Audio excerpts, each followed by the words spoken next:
Жылдын 28 ноябрында студенттик иштер башкармалыгы жана Манас Плюс командасы тарабынан Бишкек шаарындагы Соус Герман-Гмайнер мектебинин 1-классын окуучулары үчүн мен жол эрежесин билем аталышындагы семинар өткөрүлдү.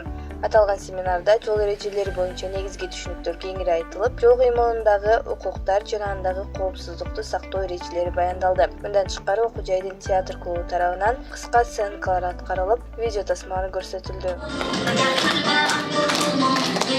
Жолдон ала темгил сызыктуу жерден өтүш керек. Биринчи солго карайсың, анан оңго карайсың. Машина жок болсо өтө бересиң. Ал эми светофор болгон жерде кызыл жарык күйгөндө токтоп турасың, сары жарык күйгөндө даярданып, жашыл жарык күйгөндө өтө бересиң.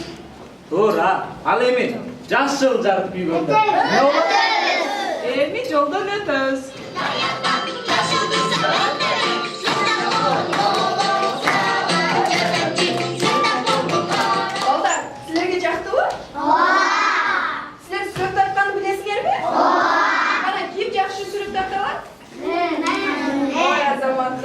Силер сүрөт тартып, конкурска катышып, пайделенге ээ болгуңар келеби? Ооба. Сүрөт тартканда кимден жардам сурайсыңар? Эжебизден, байкеңден.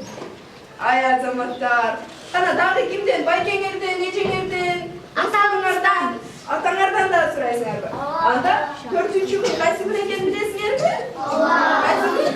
Сүрөт. 4-күнгө сүрөт тартып келгиле, уктуңарбы? Кана ким тартатты? 4-күнгө ким тартып? Мен. Баарыңар тартып келе турбайсыңарбы? Силер 4-күнү сүрөт сабагында баарыңар ушул жол эрежелерине байланыштуу өзүңөр каалагандай кылып сүрөт тартып, анан эжеңерге алып келип көргөзөсүңөр. Арасынан эң жакшы сүрөттөрүнө бизден белектер болот. Бизде актан менен акылга келип, жол эрежесин үйрөттү. Кызыл күйгөндө токтойбуз, сары күйгөндө даярданабыз, жашыл күйгөндө өтөбүз. Эми биз жол эрежесин сактайбыз.